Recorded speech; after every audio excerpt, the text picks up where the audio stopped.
araw sa lahat. For today's video, nandito po ako sa may Balibago, Santa Rosa. Dito po sa may Pikeford. Nire-review po natin itong bagong-bago ng Kymco. Yung dati po carb, ngayon naglabas na po sila ng FI kasi marami po naghahanap. Ito na po mga guys.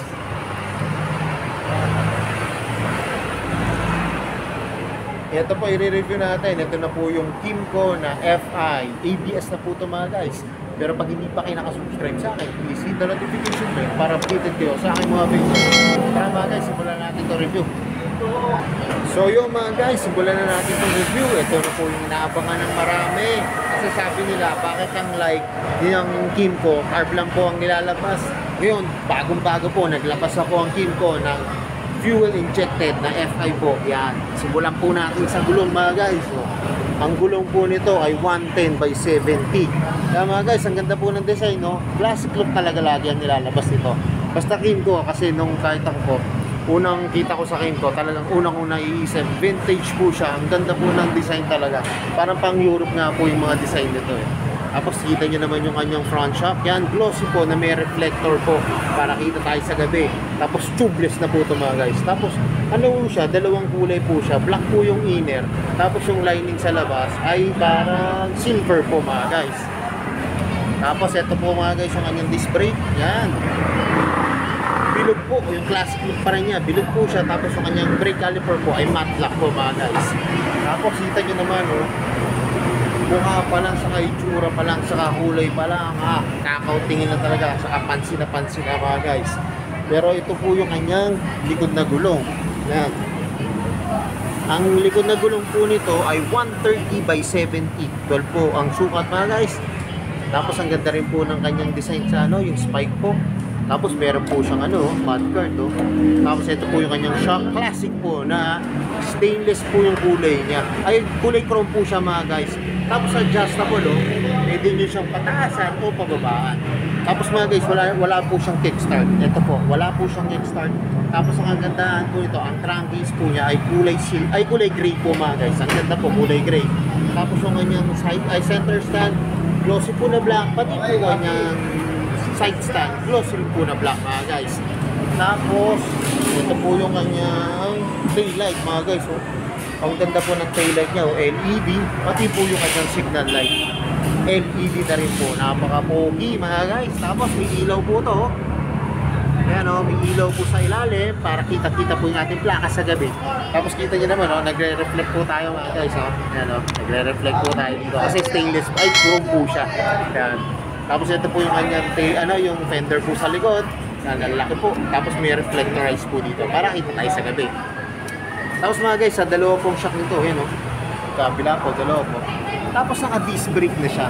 Yan. Disc brake na po ito mga guys. Tapos yung kanyang muffler, ganda rin po mga guys. Yan. Laki po ng heat guard. Yan. Cover na cover po yung muffler para iwas paso po. Saka mga guys, ito po yung step nut. Yan, para sa angkasan po. Mga guys, huwag yung po puwersahin siya kasi hindi po siya iniigit. Hindi po siya iniigit. Ang gagawin nyo po, ipipress yung buto. Yan. Yun, saka po siya lalabas mga guys. Yan, ang ganda po ano. Tapos pagka ibabalik nyo, yan, tutulak nyo lang po. Yun. Pag tumunog na po, okay na yung mga guys. Tapos ito po yung kanyang footboard. Ang ganda ng footboard nito mga guys. Ang ganda talaga ng design. Tapos ito na po yung kanyang battery. Nasa ilalim po. Pero nasa gitna naman po siya. Hindi po siya nasa side. Nasa gitna po mga guys. Tapos ang nakaganda po dito, ang ganda po ng pagkakagawa ng ano dito. Yung sa flaring siya po. Glossy po kasi siya. Tapos meron lang po siyang impose dito na light. Yan, light po. Kagandahan nito mga guys, itong Kymco na light. Ito talaga, walang degals. Talagang meron lang po siyang ano, kasi nga classic look yung pinapakita nito. Meron lang po siyang impose dito na light. Tapos mga guys, ito yung kanyang ano. Ito na inaabangan natin, manubela. Ang guwapo na manubela nito mga guys. So, pati yung kanyang brake lever, napulog. Tapos kita nyo, ito po yung mga function. Sa light po niya, yan. High and low, tapos may passing light po siya. Yan. May passing light po. Tapos yung kanyang signal light, busina. Tapos push start po, ignition. Mga guys, ano lang to ha, electric start po to. Wala po siyang kick start. Yan mga guys ha, wala po siyang kick start. Tapos may nakaabang na po dito kung gusto nyo pong dagdagan ng switch nyo. Yan, may nakaabang na po. Tapos mga guys, oh, kita nyo yung kanyang ano, ang classic ng itsura nitong ano, gauge panel nito. May analog po siya, tapos may digital po yan. Tapos makikita nyo po yung signal light sa engine, tapos yung high and low nyo po. Tapos mga guys ha, ito ang kagandahan nito, ABS na po siya. Ayan, ABS na po ito mga guys. Itong FI po ng Light 150, ABS na po.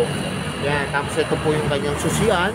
Yan, makikita nyo yung maganda po dito, ang switch po nito na upuan, nandito na rin po siya sa susian mga guys. Tapos okay lang naman po kasi madali naman po maintindihan yung mga function po niya. Tapos ito po ang kagandahan ng Kymco.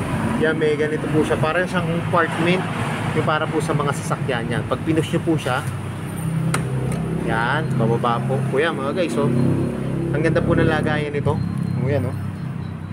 Pwede kayo maglagay dito ng wallet, yan, phone, o kaya kahit konting papel po, konting documents po. Yan, pwede po kayo maglagay dyan mga guys. Yan, ganyan lang po siya isasara mga guys. Tapos mga guys, meron pa siya dito.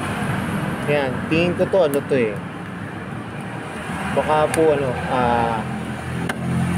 yun, gas tank po niya mga guys, oh. At least pag magpapagas po kayo, hindi na po kayo tatayo. Kahit nakaupo po kayo, hindi na po kayo tatayo, dito lang po siya. Yan, tapos ang ganda po ng design ng kanyang gas tank, classic na classic mga guys. Yan, forma. Yan, tapos pag ano, ikukurso lang po. Yun. Tapos mga guys, dito na tayo sa may upuan niya. Ay mga guys, ang kanyang dropper po, ganda rin po. Yan, ano po siya, chrome po siya. Yan, chrome po siya. Tapos may Kymco po dito. Tapos mga guys, so ito yung compartment. Ang laki po ng compartment nito. Kasya-kasya po dito ang ano, full face. Ay, ano po, pwede po ang half face dito. Half face po pala. Kasi parang ano lang po siya, diretso lang po siya sa ilalim. Tapos maliit lang po yung hulma dito. Kasya po dito ang half face. Tapos meron po siya rito USB port. Ayan, no? Nasa loob, nandito po yung kanyang USB port. Nandito po sa ano, U-box po. Yan. Kaya kung long drive kayo, pwede kayo mag-charge dito. Yun nga lang po, hindi nyo makikita yung phone mo. Pero at least meron pa rin po siyang charger. Tapos ito po, may sabitan po ng helmet. Yan, ganda po. Tapos sa mismong upuan po tayo. Oh mga guys, oh, ang ganda, oh. Classic ang design niya, oh.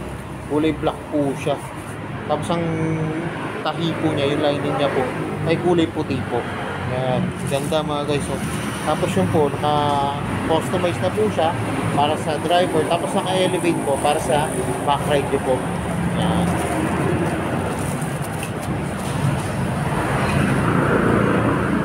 Mga guys, ito po yung kanyang headlight yan. LED na po yan. Tapos ito po yung kanyang signal light yan. LED na rin po yan mga guys. Magkabila po. LED na po yan.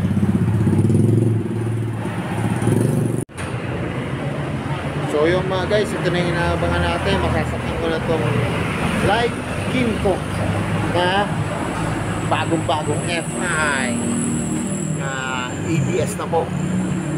Tara mga guys, tignan nyo ako.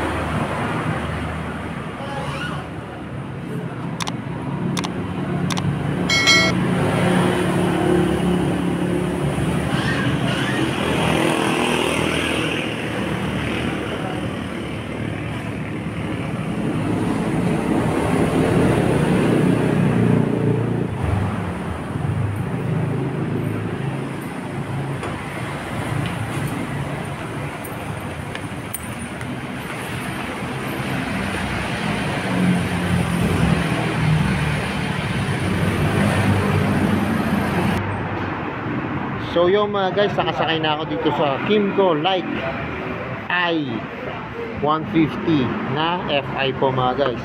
Yan, kita nyo naman, napaka-komportable po ng paa natin, napakalaki po ng galawan. kung ganyan po kayo mag-drive, pwede po pagka ganyan naman po yung gusto yung position ng pag-drive, pwede rin po mga guys. Sa kanina nung nasaktan ko siya, mukha lang siya mabigat pero napakagaan niya po. Kahit po babae pwede mag-drive dito, lalo na po ang kakakanta kasi nga yung classic yung look niya yan mga guys. Tapos kanina po hindi ko lang muna banggit yan, sa gauge panel po niya, dyan po nyo mapapalitan yung mode tapos adjustment. Tingin ko mga guys meron tong oras, tapos yung kanyang yung kilometers siya po, kung gaano na po kalayo yung tinakbo nyo. Yan, meron po yan dito. Hindi lang po natin siya ma-operate kasi po wala pa po siyang battery mga guys.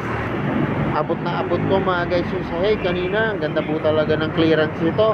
Tapos yung taas niya po, ang ganda po mga guys. Tapos nakadagdag pa po, yun nga po, napakalambot po ng upuan. Yan. Kaya mga guys, kung malapit lang din po kayo dito sa Bike World, dito po sa may Balibago, Santa Rosa, pasyalan nyo na po ito. Kaisa-isa po ito na like na FI po, yung mga naghanap ng vintage look, yung classic look. Alam ko matagal nyo nang hinihintay ito na lumabas tong FI nitong Kymco na to. Yan, ito na po, lumabas na po siya mga guys. So yun, alam ko, ito na yung inaabangan nyo. Magkano ba ngayon to? Itong presyo ng Kymco. Tara, tignan na po natin yung presyo niya mga guys. So yun mga guys, ito pong Light 150i.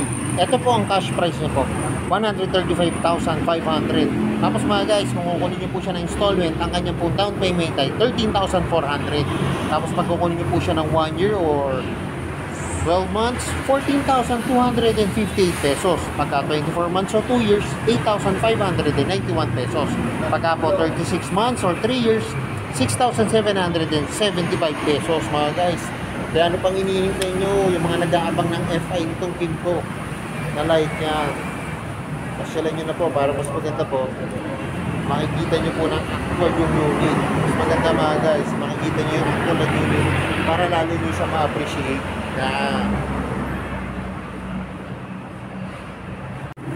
So yung mga guys, hanggang dito na lang. Hindi pa kayo nakasubscribe sa akin, please hit the notification bell para updated kayo sa aking mga videos.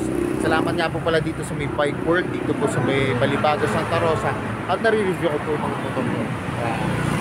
More safe po ka, mag-gaya na lagi sinasabi. Ingat po palagi, ride safe always, and God bless po. Abangan nyo po yung mga susunod kong videos at palike and share na rin po. Bye bye!